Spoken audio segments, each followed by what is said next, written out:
My name is Augustin Le Prince. If you are viewing this video, you already know a little bit about who I am. As to why or how I sent you the clues to lead you to this website, well, that is a story that begins with the mystery surrounding my disappearance over 100 years ago. This is not a hoax. I am not a madman. I really am Augustin Le Prince. What I am about to tell you sounds fantastical, but it is all true. On September 16th, 1890, I boarded a train from Dijon to Paris. I had gone to France to see my brother Albert about settling our mother's estate.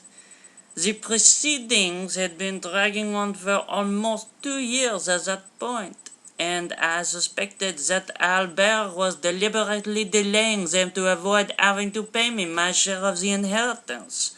Nothing had been resolved during my visit, and I was preoccupied as the train pulled out of the station.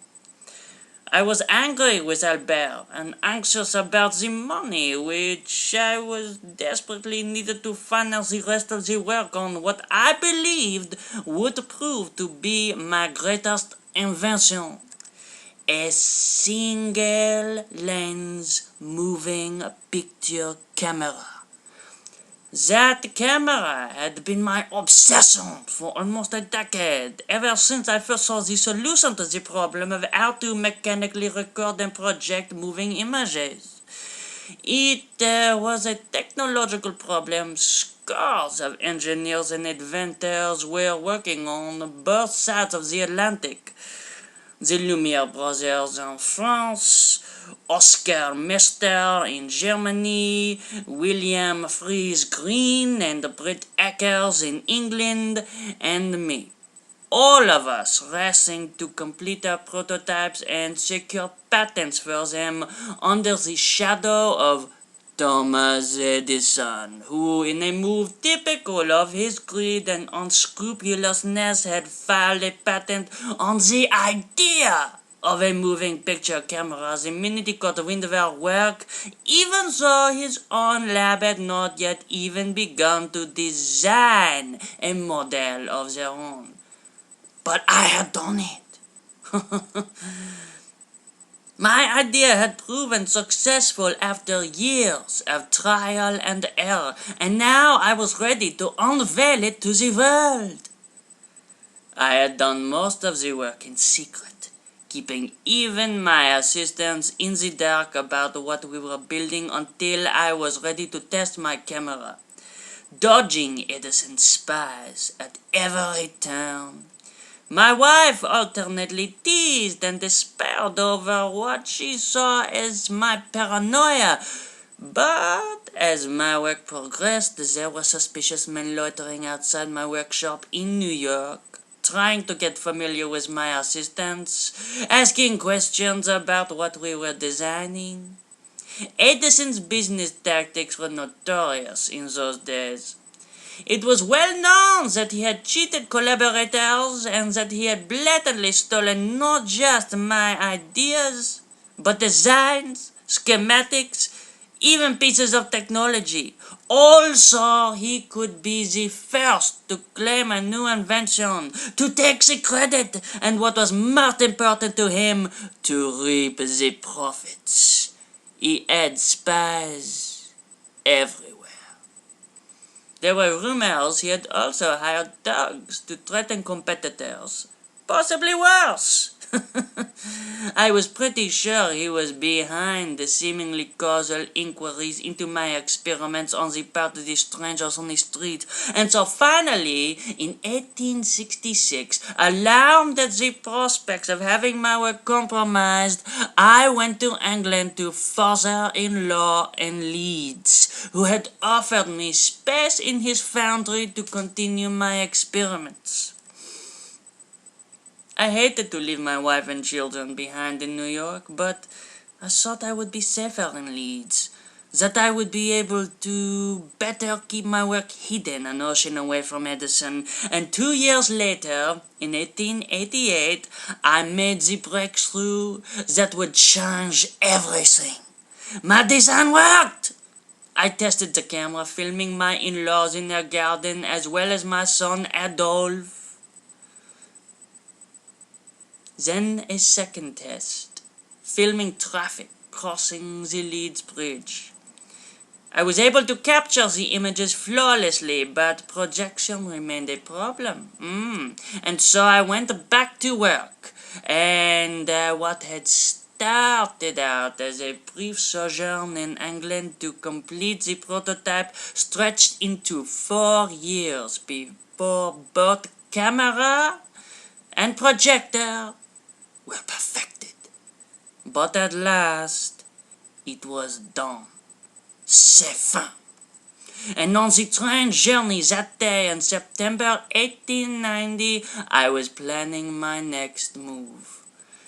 I had secured the British patents on my camera and projector before leaving for France. The next day, I would sail back to New York, where I was anxious to meet with my lawyers.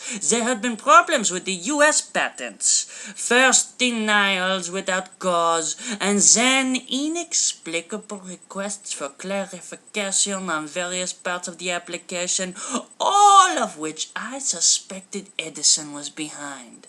It would not have been the first time he had bribed the patent examiner to prevent his rivals from being able to secure the rights to their inventions before he could register a patent on his own version.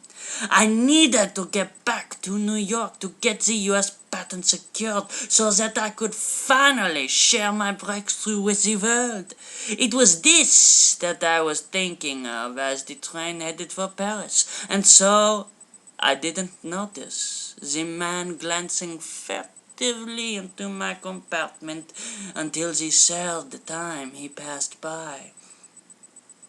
Even then, the implications of his actions did not register until he entered my compartment and pulled down the shade over the window to the passageway, effectively concealing us from prying eyes. It was only at that moment that the vigilance I should have been exercising all along kicked in, but by then it was too late. He stood in front of the door, blocking any escape, a weapon pointed at me, or at least I assumed it was a weapon. It resembled a firearm, but it was like no firearms that I had seen before. I had time only to notice the Edison Laboratories logo on the barrel, and to think with a grim sense of resignation that I had been right to be paranoid. My suspicions had been correct all along. Fleetingly, I marveled at the irony of it all. That Edison's ego, his notorious need to have his name prominently displayed on everything that came out of his laboratory, should serve as the confirmation that he was behind whatever was about to happen. And then the man, who had not yet spoken a word, pulled the trigger. It all happened so quickly, vitement. There was a brilliant flash of light. I think I may have cried out. For a moment the glare blinded me. When my vision cleared, the man was lying on the ground, perfectly still, and as far as I could tell, I was unharmed.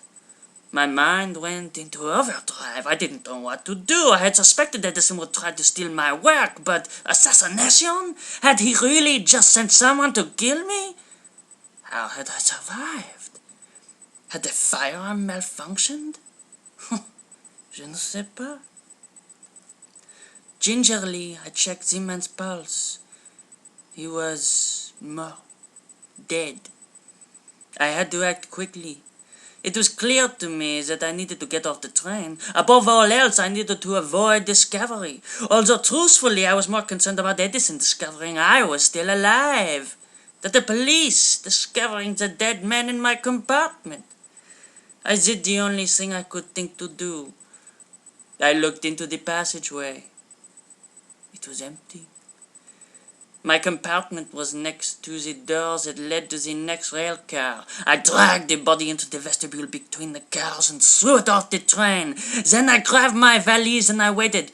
As the train slowed in its approach to the next station, I jumped off and made my way on foot into the town, and then I hid for a week, checking the newspapers for reports that the body had been discovered, that the killing on the train was being investigated, that I was a suspect. But there were no reports. It seemed I had gotten away with it. I knew that I needed to remain in hiding. I needed to disappear, so I made my way to Paris, where it was easy to get lost in the crowds of the city. My wife had instructions to go to my lawyers if anything happened to me. I had confided my suspicions about Edison to them, and I had entrusted them with my schematics, as well as detailed notes about my camera and projector. I trusted that they would alert the authorities when my disappearance became known. I had a vague plan that once Edison's suspected role in my disappearance was made public, it would be safe for me to come out of hiding, and so I waited in Paris, anxiously scanning the newspapers. A few weeks later, there was mention of the fact that I had gone missing. Anyone with information was instructed to contact a private investigator hired by my wife, and then nothing. Rien. No mention of Edison. No mention of my camera. Almost a year passed, but there was no further mention of me. Finally, I risked booking passage on a steamer under an assumed name and returned to New York. I needed to find out what was happening with the investigation. I needed to find out if my wife had gone to my lawyers as instructed. I needed to find out why they hadn't taken any action. It was when we docked that I saw the placards over the newsstands announcing Edison's greatest invention to date. The kinetograph, the world's first moving picture camera. And there he was on the front page of every newspaper, claiming credit for this technological marvel that had actually been invented by one of his lab assistants nearly 3 years after my own camera and projector had been completed. I went to see my lawyers. It was a risky move, but I did not know what else to do. I went in disguise, which seemed melodramatic even to me, until I arrived at their offices and was told that they were not available because they were in court defending Edison in his General Electric dispute. And then, in a sickening moment of clarity, I saw that I had been betrayed. My lawyers must not have gone to the authorities after I disappeared. Somehow they must have been co-opted by Edison, or perhaps they had been working for him all along. Perhaps they had even given my schematics to him. Perhaps this is what had allowed his assistant Dixon to make his big breakthrough.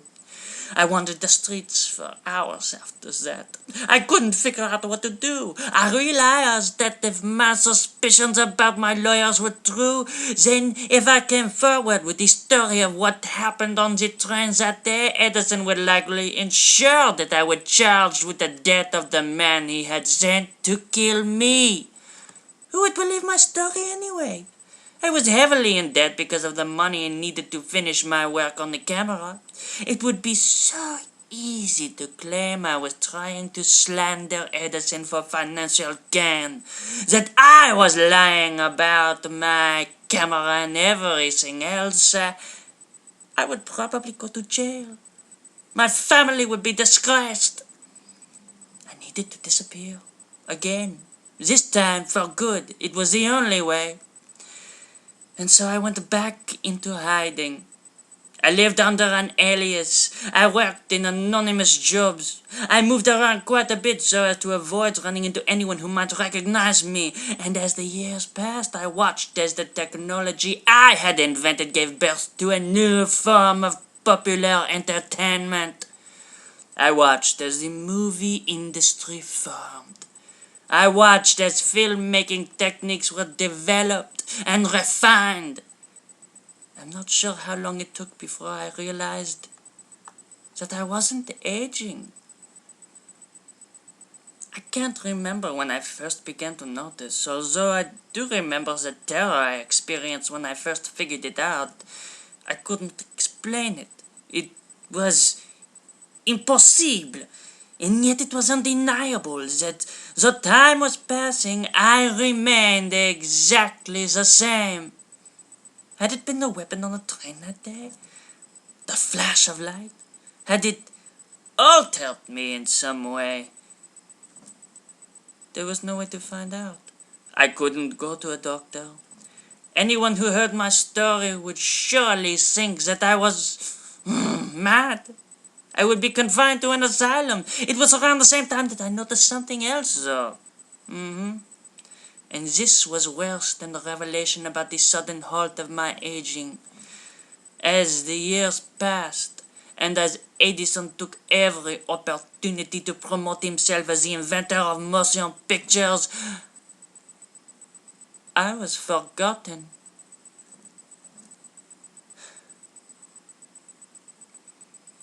In 1907, my family sued unsuccessfully to have my patent application validated, to have my camera and projector legally recognized as the first successful prototypes.